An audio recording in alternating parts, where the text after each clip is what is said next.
assassin gets in over his head, dies, and makes a deal with the devil and is reincarnated as a creature named Spawn in the new movie based on the comic book about a battle-scarred warrior. And where did I learn that?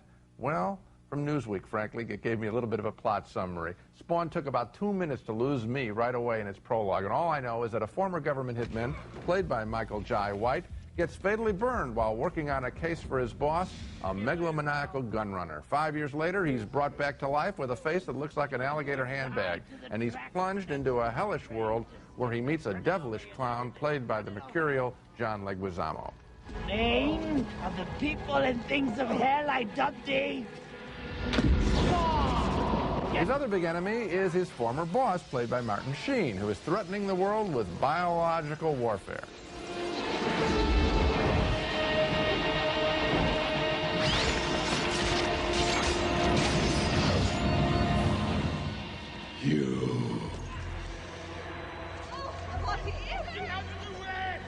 Who are you?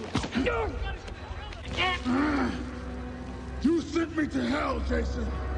I'm here to return the favor.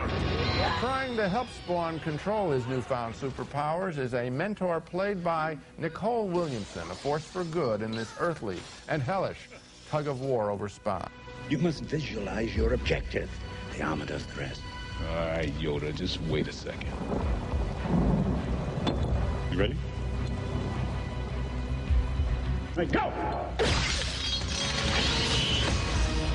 As I mentioned, I can't tell a lie. I got a lot of the plot explanation from reading this Newsweek article on Spawn. The movie was all over the map. I couldn't have claimed to figure it out, and I wouldn't try. What's worse, I didn't care to figure it out.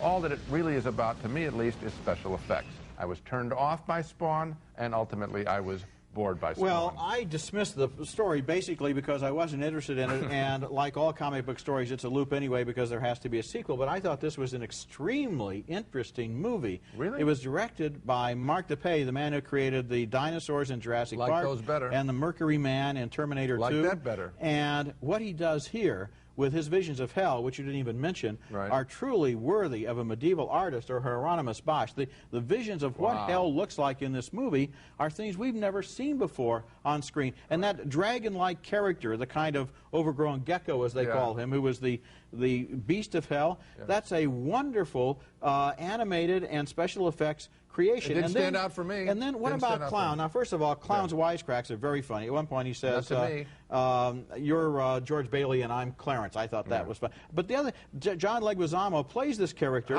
as a fat little midget. And how did they do that? What an interesting creature this is. This character of Clown is more interesting than any villain that Batman has had in his first four tries. No, Danny DeVito was more interesting, frankly, playing essentially the same character, but I think playing him seriously. This Clown guy, did you enjoy all the flatulence jokes, all the gas bag jokes and all that stuff? Yeah, that was part of the whole thing. This guy is supposed to be... At this point in your life, that's funny? Not funny, Gene. It's not that it's funny. It's that it's part of his personality. He's an extremely obnoxious and hateful little creature. Because the movie is in a disreputable genre, I think you're not looking at the real achievement. Wait a minute. I just said I liked the first Batman movie, and particularly, it's not disreputable, it's how it's done. And you're comparing the visual style to Bosch?